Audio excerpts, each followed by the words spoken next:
Hello, my friends, and welcome back to the REHI podcast. Today, I'm honored to bring to you, and I have to read this title from the phone because it's such a long name. Undersecretary of the Legal and Consular Affairs of the Ministry of Foreign Affairs of Estonia, Erki Kodar. Welcome to the podcast. Thank you, Arthur. Great to be here. I will just begin with the name. I'm Undersecretary of the Legal and Consular Affairs. What does that mean? It's actually not the full description of what I do daily. I oversee the work of 4 different departments at the ministry. Consular affairs is, of course, and the consular department is what it is, helping our compatriots abroad, also providing visa services and different services, travel advice, all that. Legal affairs as well of what we do internationally on international agreements, what we do in Estonia on legislation, for example, or different ministry procedures that we have to work out, EU law as well, and European Court of Justice, European Court of Human Rights, all that. And also have the information management department, which is more of a crisis unit that does 24/7 media monitoring, but as well as being the kind of like the first staff that calls everyone that there is something happening. And finally, there's this sanctions and export controls department. So I actually do everything across the board that needs to be done, and that's fine. I can already hear, oh, sanctions, sanctions, let's talk about it. But I've seen these commercials in Estonia. When you go to the cinema, it's like, no, when the crisis is happening, don't trust the country. We have these commercials that have the air raid siren alert behind them and like to get the populace ready that something might be happening. Is that connected to your area? More or less, in the sense that we have to be, of course, mindful that if something happens here in Estonia, then we might have foreigners in Estonia, and we have to notify the foreign embassies here.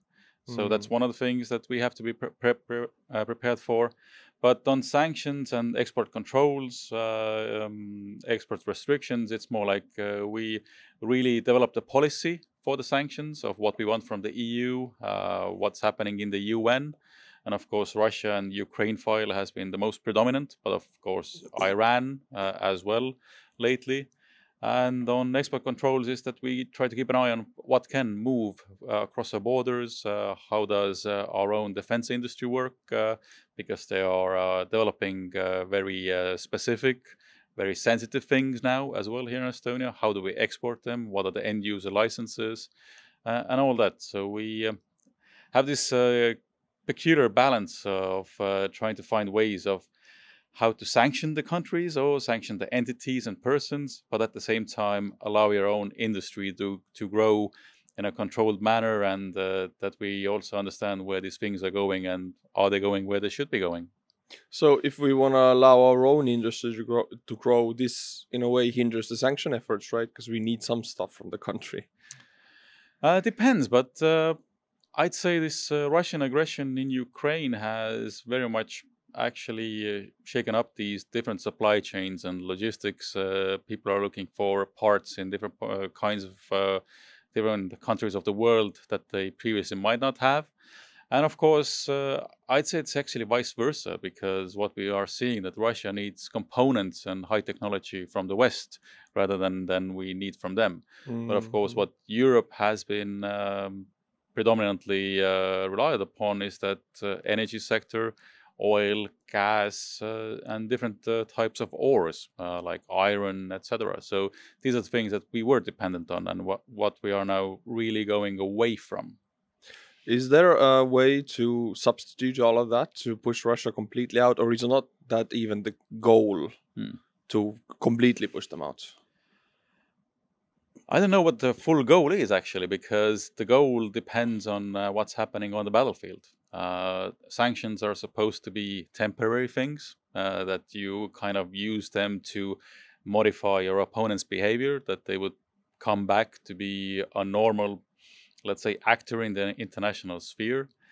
And at the same time, I do see that during these last 2 years, and we are now actually in the third year of the war, that there is this strategic shift that's ongoing, that we are looking away from Russia, because we understood that this dependency on energy and different ores and this cheap energy in that sense was also a tool to hinder our own democracies and hinder our own economies, create dependencies, and these things take time. And what I've seen from the sanctions policy development during these years is as well that we might want to do something quicker, but then one or two member states or even more come up and say, we still need time to decouple and de-risk from Russia on these specific imports. I'd say that exports isn't an issue, but imports from Russia, and finding new ways and new countries, new supplies on that. And it hasn't been that easy, and that probably explains why we are at the moment adopting the 14th package. We might have done these all things in the, let's say, 5 or 6 or 7 packages, but kind of this decoupling takes time.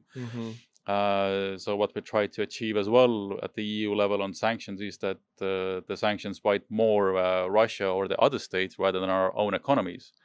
But I'd say that it has been a little bit more of a different economic war as well, that we have to be mindful that sometimes we need to pay the price at our own countries as well, if we want to be principled and stand up for our values. I mean, it's quite direct that to help Ukraine, every country in the EU, in a way, must sacrifice economic growth. That's how robustly simple it is, right? Because if you fully sanction and if you prove that system, you will lose a part of your economic growth. Was it true that 14 sanction packets and some countries had the veto right for it? Was it true that at some point Italy and France vetoed their luxury goods export to Russia, that they needed to export more? Was there a case like that? I think that I cannot say if they were those countries, but of course we have seen that this step-by-step development of the sanctions, that one thing can be in the maybe 10th package, but it wasn't in the previous 10. And usually the reasoning is behind it that we really didn't find a way by one or two member states or whomever these possibilities to actually kind of like finding alternative solutions. I remember, this anecdotal story that maybe Italy or France were against the ban on luxury goods, but in the end, I don't think that was it. It's this easy solution that let's think about Versace or Louis Vuitton and all that. But I do think that the markets for their products are booming maybe elsewhere. Of course, new emerging markets somewhere. And what Russia actually needs, of course, is things and technology for its war sector or the war economy. So I think what these things are actually anecdotal stories. They might be fun and they also might sound logical. But I can say that the sanctions development isn't really about those stories. It's a really brutal economic picture of what we can and cannot do and how do we proceed. And like with the oil price cap, I'd say that the oil price cap that was agreed, Estonia always wanted that it be lower than $60 per barrel. But it was made up in such a sentiment that the idea was that oil will still supply the economic market and the global market, and there wouldn't be price fluctuations. So, of course, these price fluctuations for oil and gas and other important imports has always been behind this understanding that maybe sometimes we need to protect our own economies as well. And this explains the tempo of the sanctions. But of course, Estonia has been always an opponent that we need to do much quicker and much further along the way. But and for me, it has always been somewhat tricky to reconcile this economic argument with the human argument that what's happening in Ukraine, for example, that we are paying the price with these sanctions with Ukrainian blood and treasure.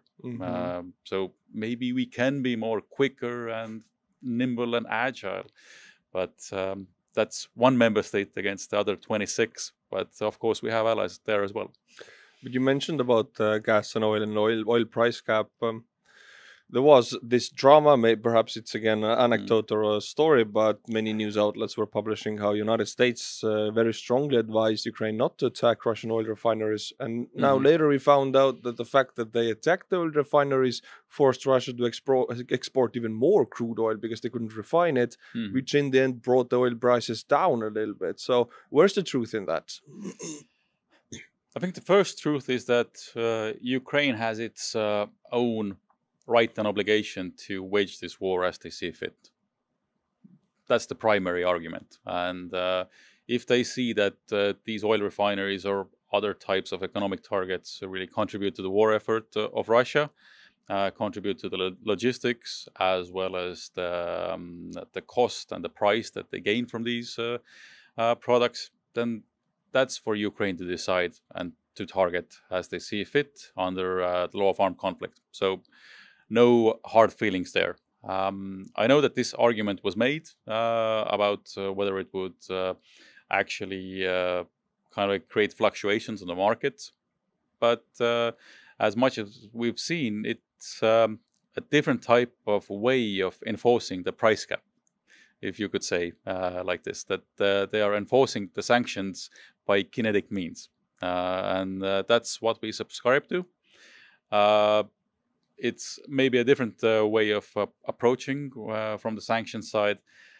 But I think in the end, everybody understands that this is a war that Ukraine wages. Of course, there are these talks about restrictions on the weaponry and the geographical restrictions. But in the end, it's for them to choose the targets, for them to understand the effects. And if they are also having secondary effects of also enforcing sanctions, then I'm all for it. How is it to argue with some countries who have their economic interests who are perhaps not so ready to sacrifice Mm. economic growth like Estonia? Because we understand. I mean, we were under Soviets, we were deported. You don't need to explain this to any Estonian, but you do need to, as an Estonian, explain this to other diplomats from other, for example, Southern Europe Mm. countries. So how is it arguing with them? You, like always with diplomacy, you have to also understand where your counterpart is coming from. It's maybe professional empathy in that sense that you understand their arguments, you understand their thinking, understand their situation. And it's in a sense that we are usually one of the most forceful sanctions proponents in the sense that we're for trade embargo with Russia rather than this, let's say that what can go and what not, what can transit, what not. But let's say that's a full embargo. But we have to also be professional diplomats in the sense that we understand what is achievable at this moment. And sometimes a little bit push the envelope as well of maybe let's go a step further or 2 steps, maybe 3 steps, take a step back. And you try to also talk with the Ukrainians, understand what are their sanctions priorities, push them as well, cooperate on that to say, well, this is something that is important for the Ukrainians, these types of technologies, these types of, let's say, drone components. This is something that we can do more on. But as well as you have to be mindful that this isn't only about sanctions.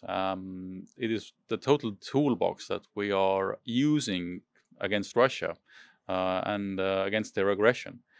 And we always try to also have the big picture in mind. Like you said, we know what's at stake. We know what the history is. So we always also try to get this argument going that, well, we need to do more by way of supporting Ukraine. We need to do more to end this war as quick as possible. We need to really raise the cost of aggression for Russia. And these are the things that, if you say that, well, these are the ends, these are the aims, then you might also get traction from the other side. Well, yeah, okay, I might take a hit on my economy short term, but in the medium or long term, I might actually benefit that if we go along this route of restricting trade with Russia. And with this, I've spoken even to people in the foreign ministry, and of course, outside of the record, some of them are very frustrated in these talks with southern European countries. But I'll pivot the topic a little bit, because in today's video, I just talked about how some European countries have a hard time to understand what is a weapon. So Russia can destroy Estonia and Finland cable or pipeline or Nord Stream, have sabotage Kaliningrad jammer with the planes. All of that, in my eyes, is pure weapon. It's a war against the European Union, sabotage and hinder missions. But some European countries, they don't know who to blame. They don't know what to do. And if you don't name this as a weapon, it can just strike you again and again. So would you name it as a weapon? I think you hit the nail on the head with that argument. The thing is that with Russia, we can go 15 years back to the Munich Security Conference, and Putin made his speech there of what his aims will be, what he wants to achieve, and which was a very neo-imperialist idea and ambition to again restore the borders of the Soviet Union and the might of Russia. And since then, or maybe even before that, I'd say, in Russian military and political thinking, they have always been at war with the West.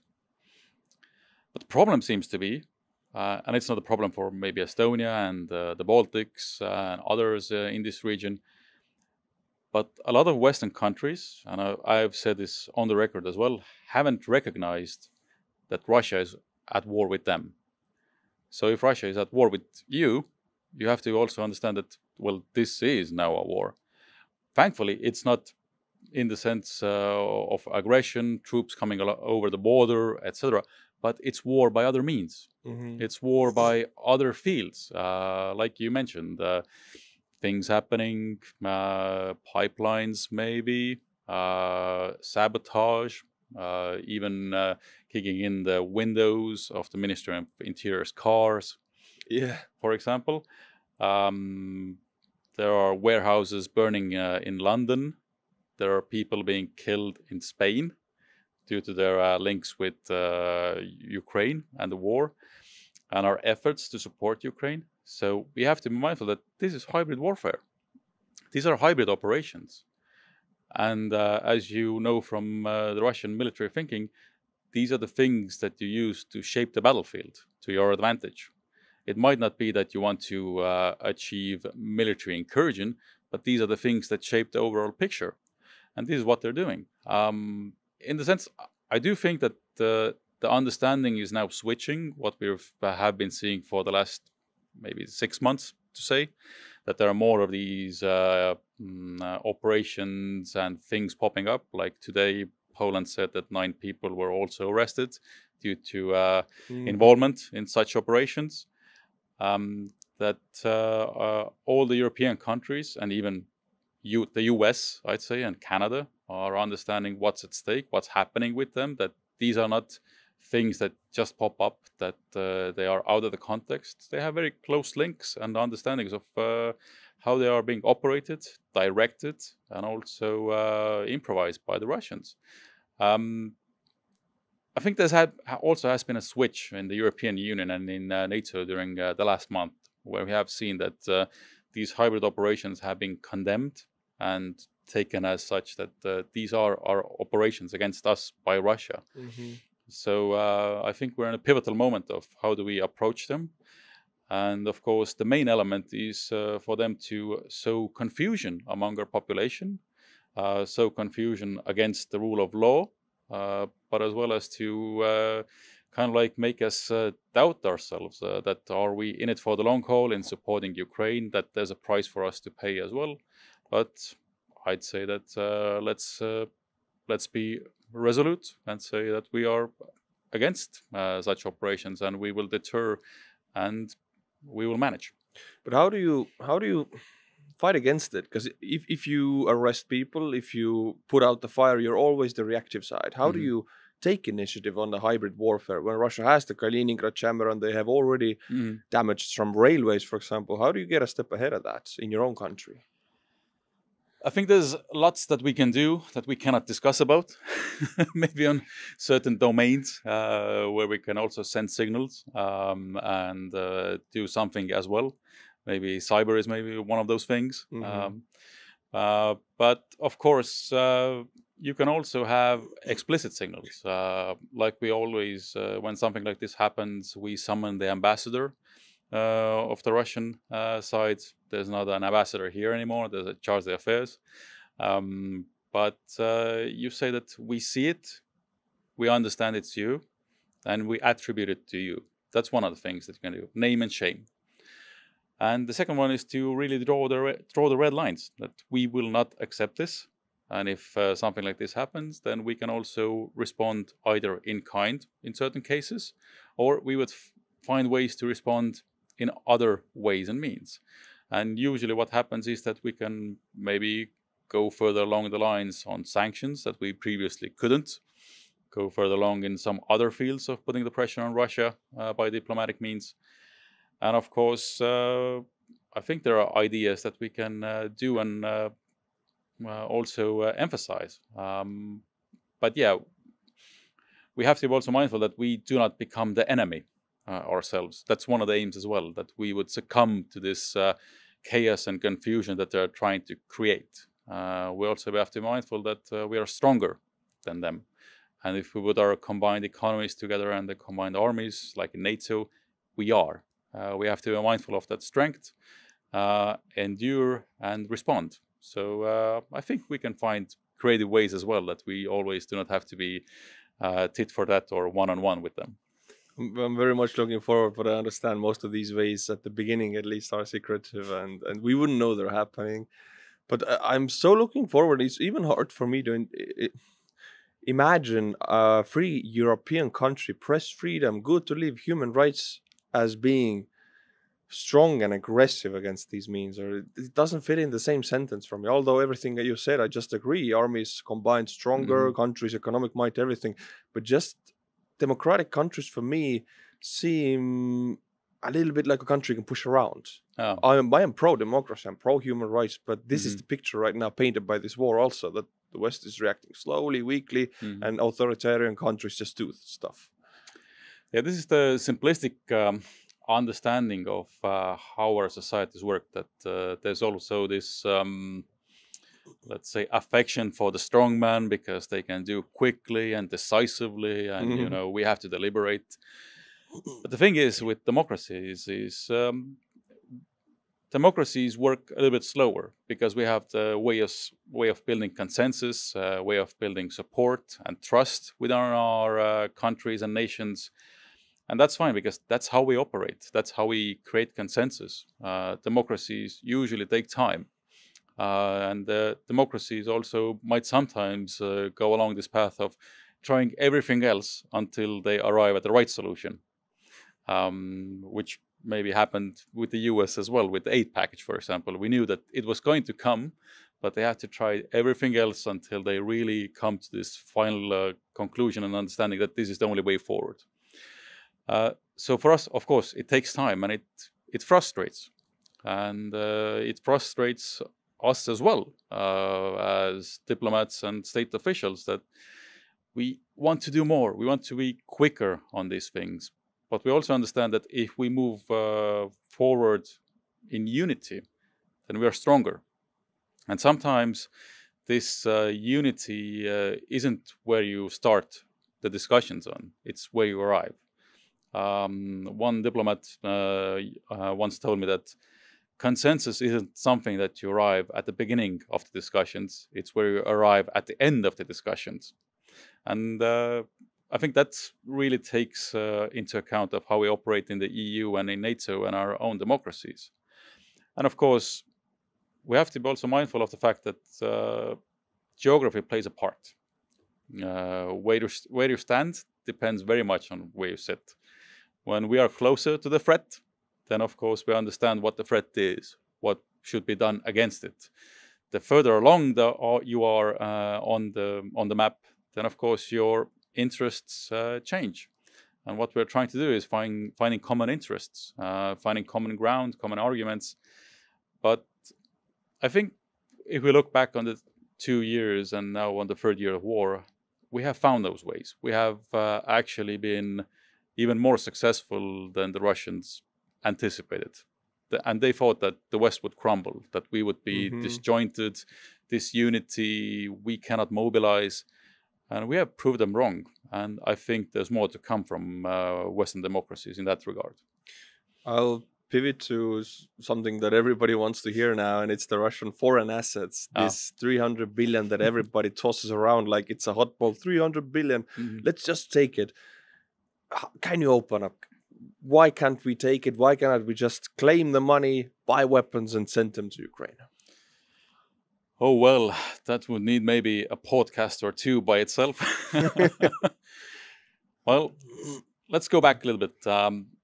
Already 2 years ago, Prime Minister Kaja Kallas said at one of the European councils that the damages that Russia is inflicting upon Ukraine shouldn't be paid by European taxpayer or the Estonian taxpayer, because the obligation under international law is that Russia pays for those damages. Everything that they do, they have an outstanding international obligation. So that's the easy part. And what we did at the end of February 22 was that we immobilized and froze Russian state assets in the European Union, but as well as in the G7 broader countries. Japan, US, Canada, UK as well. So what this meant was that we are now holding around 300 billion euros worth of Russian state assets, Russian central bank assets. And of course, usually what happened was that these assets were protected under the state immunity, because that's the way international relations work. I might hold financial means in your banks, and they're protected by state immunity that you, as, let's say, Estonia, cannot touch them. But I also afford that protection to you, that if you hold your assets in my bank, I would also not touch them. But the thing is that there are also exceptions to this rule. And one of the exceptions is that under international law, if you, for example, do the utmost sin, which is wage a war of aggression, then this brings also consequences to you as the aggressor.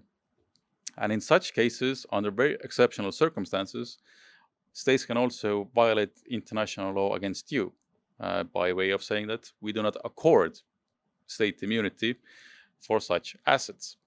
I know this is very lawyery talk, very difficult, but I'm trying to keep it as simple as possible. So now the discussion has been, can we actually move along by way of using those assets? And as much as we have deliberated on this topic for the 2 years now, those assets have produced interest at the same time. They have produced profits. And these profits amount to around 3 to 5 billion euros per year. Well, what happens in such cases is, of course, states might have different interests, and they might have different, let's say, historical concerns of should we go away with this state immunity doctrine or not. One can say, well, what happens if other countries say that maybe we have conducted aggression in certain parts of the world? Should we also pay reparations? Some of the countries think that or feel also that they might have outstanding obligations from the Second World War. Talk about, for example, the German and Polish debate on reparations. Maybe this opens a Pandora's box. For us, of course, we can say that we can constrain or do away with these things, that we can box them out of this current situation, that we only look what's happening in front of us and what's happening in the near future. So let's tackle Russia, and we can firewall this topic from all the other topics and the grave injustices of history. And of course, we already know that Russia does not pay reparations or compensation for damages. That's a historical fact. So we are presented with an opportunity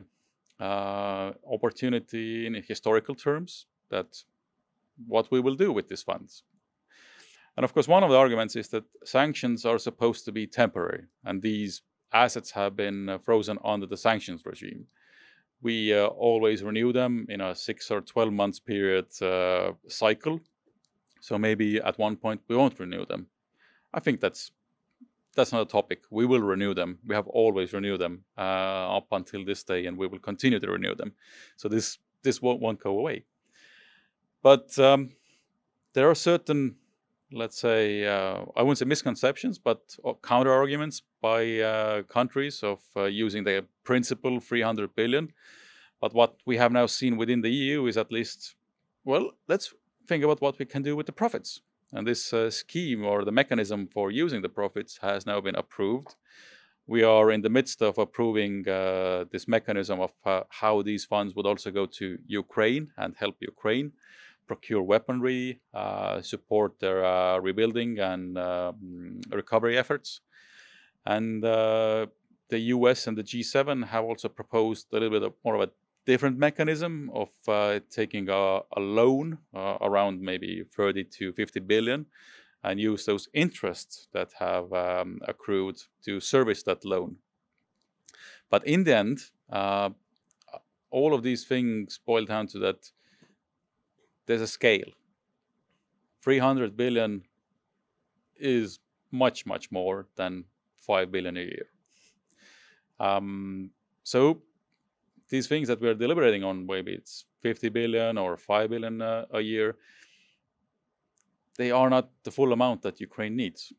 So that's where the urgency comes to us. We say that we have to find still the solutions of how we proceed with this, how we achieve the principal sum of using the 300 billion, and we will continue to do that. But we're also mindful that these steps that we are taking us to the right direction. But I agree with you that we need to have much more urgency on it, much more quicker. But that goes back to this understanding of how democracies work, that sometimes we need to, let's say, take steps in the right direction before we arrive at the final destination. And these steps create confidence that we are on the right track to this destination. So we have to continue using those steps to our own benefit and not forget what the aim is that what we want to achieve. So that's the short story. I feel enlightened a little bit. I have to definitely use this in my videos when explaining that tomorrow. I totally feel, and I agree actually. Yes, I mean, the fact that democracies work slower is also a benefit, that nobody can use that power in their own interests. It's a check mechanism itself. Another robust question is, what is the asset? What do the assets actually look like? Is it just a number on a bank account, or is it like physical bar of gold or room filled of gold? The 300 billion is, of course, mainly, let's say, assets frozen in banks. And quite a lot of that is in Belgium, in this financial clearinghouse called Euroclear. There are also certain amounts in Luxembourg called Clearstream. And of course, there are bits and pieces in different countries as well that they have frozen. For example, we have state assets frozen on bank accounts in France, in the UK, and the US has, to my understanding, around 6 billion US dollars that they have frozen of Russian central bank assets or Russian assets tied with the state on bank accounts. So on the state assets, we're mainly talking about money in the account that is immobilized. It does not move. The US is also now, with the Ukraine aid package, they also adopted this Repo Act, this repossession of state funds of Russia, and they're repurposing to Ukraine. So they are now moving forward with this process as well of finding national solutions of how to provide these funds that are immobilized in the US to Ukraine and for recovery and reconstruction. But with the state assets is that there's this another category beside them as well, which are the private assets. These are the assets of businesses, these are the assets of oligarchs and entities that have been sanctioned. And this is a much more varied, let's say, classes of assets. You might have certain yachts or super yachts, which have been frozen in Italy, for example, or in France. You might have real estate that you cannot do any more transactions on, and it just sits there in some places in London, for example. So it can be different types of art, anything that you can have a value on, and anything that's connected with a sanctioned person can be a frozen asset or an immobilized asset. So all of that combined is 300 billion. No, the Russian central bank assets, that's what we talk about, is 300 billion. And if you add the private assets, you don't have a really concrete number of what it is globally. For example, in Estonia, we have frozen private assets around 30 plus million euros. Not that big of amount in the grand scheme of things, but still. And these are mainly tied with different business entities that have connections with sanctioned oligarchs by way of EU. But different, let's say, accounting says that they can be also around the same amount as the 300 billion. So you might have 600 billion in total, or up to 1 trillion of the private assets. But again, that might, let's say, sound like a big number. And of course, it is a big number in the sense that the World Bank sees that 500 billion is something that Ukraine needs for reconstruction and recovery from the Russian damages, or even up to 1 trillion. So that could settle the cost of Ukraine's damages. But by way of private assets, the way of getting them and liquidating them or transferring to Ukraine is much more difficult, rather than to say that this is money in the bank account and we can find ways in our democracies and in our rule of law and in our constitutions of how to actually utilize it. Because that's much more easier than to think about how to find a new owner for the super yacht.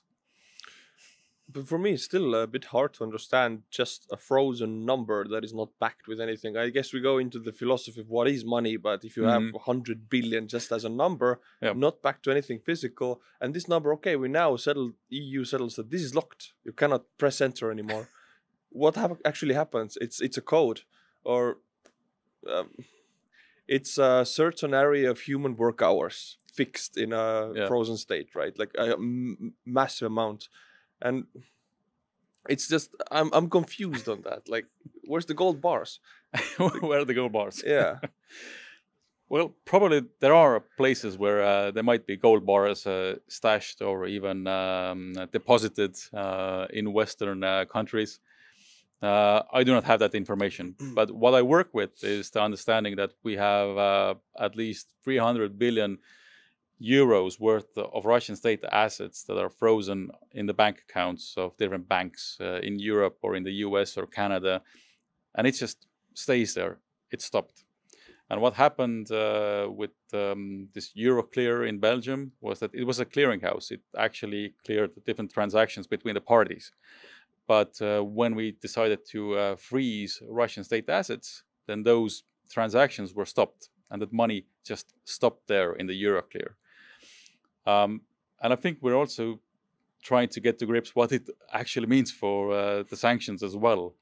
Never before have we frozen state assets in such an amount. And there was also this argument that it might trigger economic fear in the markets, because that's quite a large amount of money that is being suspended from transactions between the different parties. But it didn't happen. And one of the arguments that is brought forward that if we use this 300 billion, maybe there are market fluctuations after that. Maybe the European and Western democracies would become places where states do not want to hold their money. But my counter argument to that is, where will you actually go with that money if you, as a state, either I don't know, in the Middle East or wherever in Asia? Where do you actually want to go with that money? Well, it's guaranteed by rule of law, by way of business environment, in a sense that you understand that there's only maybe 1 or 2 exceptions where we can actually have a discussion on whether we would use that money. And that's where you conduct aggression against another state. Everything else, that's probably fine with us, as has been the business model for Western democracies. It's probably a good reason why Russia actually has such a huge amount in the EU. Exactly. It's the safest place to have it. Mm-hmm. I would pull Switzerland into it. Where do they stand with their internationally recognized banks as the safest and most neutral? I mean, I remember the drama at the beginning of the war when they didn't allow the Gepard ammunition to be sent and all of that. Where do they stand now? I'm not a really expert on Switzerland, but I'd say that Switzerland has aligned itself with the EU sanctions. Switzerland is also working within the G7 mechanism as well of providing information how much they have frozen and how much sanctioned assets they have within their territory and in their banks. And I'd say it's not a question of Switzerland. We see banks already operating of Western origin and still conducting business in Russia. Financial Times just a couple of weeks back reported that Western banks made a profit of 800 million euros in Russia last year. And that's a problem. That's a problem because those profits will be taxed by Russia, and those profits that have been taxed are feeding the war economy, feeding, killing, and maiming the lives of Ukrainians. You're actually participating by that action of sending those Shahed drones and missiles upon unsuspecting civilians, of creating conditions of in the energy sector where Ukrainians will just freeze in the cold. And that's a problem. And I think what you're alluding to with this question of Switzerland is, of course, Switzerland is used as a model of kind of like this how to survive in a conflict in a neutral way of playing both sides from history. But I think it's not a question of Switzerland. It's a question of our own economies and our businesses as well. Of do we understand what is at stake here? Do we understand where that money is going to and what we are actually feeding?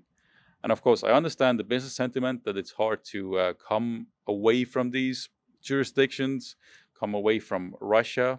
It will be a cost to yourself. It will be damages to yourself. You have the responsibilities to your shareholders, etc., etc.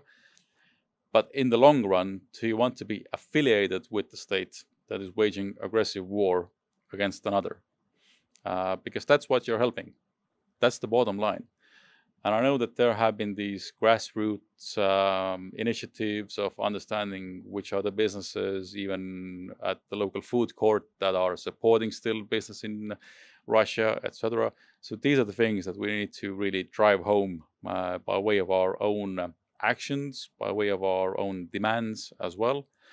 And for example, there are certain Austrian banks like the Raiffeisen that are still operating in Russia, which have been put on hold and on notice even by the US to say that, well, this is a problem that we're seeing, and we might actually at one point take away your right to conduct transactions in dollars. So we have levers. And of course, I think we haven't really touched upon the full toolbox that we can use on the European Union sanctions as well on those banks, that if they voluntarily do not do these things that we are expecting of them, then there are also other policy means that we can use against them in the future as well. The whole point of sanctions, as I understand, from a very simple point of view, sanctions work because of the United States dollar, and most of the money systems are based on it, and it's all connected. Russia and China and BRICS are all working together, especially against that, to create another version of a world order with another currency at the center. Do we see the weakening of the dollar because of the sanctions, because these countries are pulling away very strongly and opposing that? I do not think that we are seeing that. And that's mainly because, again, in the grand scheme of things, this money from those countries that you mentioned tries to find jurisdiction and business environments where it will feel the most safest. where it will produce the most profit for its owner. And we are still that part of the world. The West is still the only place that guarantees that. And the US dollar hasn't had a negative effect on it because of the sanctions. And I'd say it's vice versa. It actually shows the foreseeability of what is allowed to do with the dollar and what's not. And at the same time, we might have this hypothetical discussion of creating an alternative global economy. But who will be the traders in that global economy when we still have the main purse in the West that they want to have investment in, and we also want to invest in certain places. And we still hold the most, let's say, prominent reserve currencies by way of US dollar, the pound sterling, the Japanese, as well as the euro. So if we all move together, what is there left? So I do not see this argument that somebody can create a global alternative economy and really pivot away from the West in that sense. It's good for propaganda. It's good for kind of like creating this sentiment of alternative. But let's be honest, there isn't that alternative. We are the alternative. I'm beginning to feel good. Okay, but we can feel good, but not complacent. Yeah. They still hold some kind of power, but this very simple understanding of after this, listening to this explanation, I don't see any sense in what these countries are doing. Nothing, because if they see it the same way, that this is the purse, this is the stable and secure world that you can trust your currency in, and it won't be stolen. What are they trying to create then? They know what they're going against. Yeah, they know what they're going against, but they still need their own narrative. They still need to show that kind of like that there is a different alternative. There's a different solution that the West is proposing. But at the same time, I don't think that they even themselves believe in it because it's not feasible. We can talk about how much Russia and China are doing together, but that's not an equal partnership. I think the Chinese now see that they have the upper hand with Russia, and Russia needs China or India by way of really putting out their products, refining oil for them to find a buyer in the market. And at the same time, for example, let's take oil. Oil is a very good example that it is a commodity that always needs to find a buyer. And for Russia, this business model has been that they do not build storage capacity because it has always flowed away. You take it out of the ground and it flows away. And now they have a problem because the storage capacity, it's almost non-existent in the sense that they can hold it. So they need to put it out on the ships, on the vessels, on this shadow fleet that they have been procuring. So they need to get that out of the country, find a buyer, and they have to mark it down tremendously to find the buyers. And the Indians and the Chinese and who else are happy to take it at this knockdown rate. So if that's the alternative world economy, I'm all for it.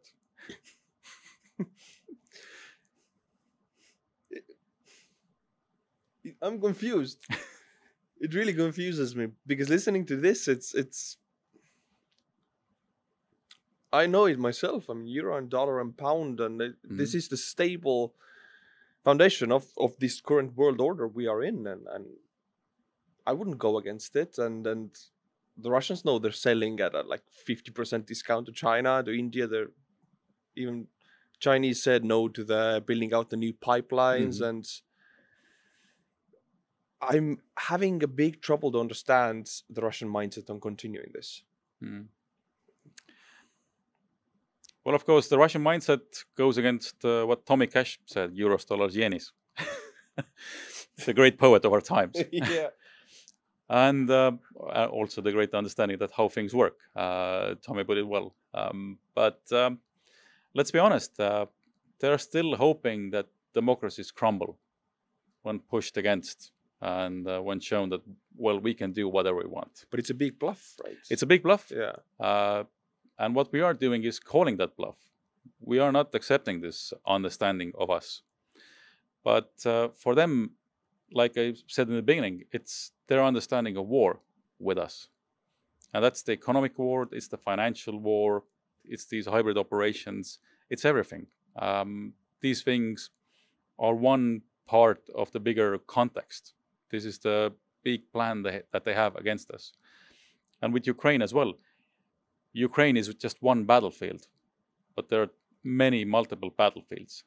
And they have to show that they have success in some of them, or at least they can show in their own narrative that there is success to be had. And that this degenerate West, as they like to call us, with our rights, freedoms, and liberties, that maybe it's gone too far of, let's say, tolerating everything. And at the same time, you kind of like have to galvanize your own population as well. And that's this narrative of, let's say, that we have a cause against the West, that we are at war with the West, and we can have our own way of life. I don't know if they buy it actually fully, because what they are being sold is what they have always been sold, is subjugation, arbitrary use of state power. And we also know what it means. We have been occupied for 50 years. We've been that system where we existed de jure, but not de facto. And like my permanent secretary says, that he prefers de facto existence over de jure. And I'm fully with him, because I rather be on the map here and now, rather than being in a, let's say, in a mental or a physical construct on somebody's talking points. I prefer de facto existence, and I think Ukrainians themselves as well, because if you have that, then you also have the de jure. But I'm not sure that the Russian selling point is really strong, but they need to have their own message, because what's the alternative for them in the grand scheme of things? Adopt the ways of the West? That would mean the non-existence, or even, let's say, putting away this current system that they have. And that's a totally new Russia. That's a totally new world order for them, where the Tsar, as we would like to call, isn't the almighty. Yeah. And there was about 10 years after the 90s, beginning of 90s, when this was going that way a little bit until Putin came. Yeah, one can argue that, was it actually? But at the same time, what we are now seeing already with Ukraine in 2014 is that what they're fighting against isn't Ukraine. They're fighting against this notion that there is a different way of life, and that this different way of life of providing freedom and democracy and the rule of law is an existential threat for Russia, because it goes against the governmental and the administrative model that they have achieved and that they want to sustain, where might doesn't make right. And what happened in 2014 was that they felt that Ukraine was going away from the sphere of influence. They want to have a sphere of influence, and this is a problem for them. They do not want to show that there is an alternative that we are providing. They want to show that, well, maybe things are not that good in the West, but we have to persist. We have to go on and show that Ukraine is in the West. And what I've said for many times in different meetings is that the big question for us in the room is, where does actually Europe's border go? Is it in the eastern part of Ukraine, or is it in the western part of Ukraine? Where is Europe's border vis-a-vis Ukraine? And that's a strategic question in our mindset to have. And I think Ukraine belongs in the West. They have approached it, and that's what the risk is, that Russian mindset sees that Ukraine can also exist. One can debate whether it is a Slavic country or not. I'm not going to go into history, but in their own mindset is that there is an alternative way of governing, and that alternative way of governing can also be then exported to Russia. And that's a big problem. That's what's at stake here. They do not want it to come too close to the borders and to show that this is a viable alternative. If Ukraine will be accepted into EU and NATO, then like Churchill said that about Italy, I'm sorry, but the Yep. soft underbelly of Russia is Ukraine, like Italy is the Europe. Mhm. So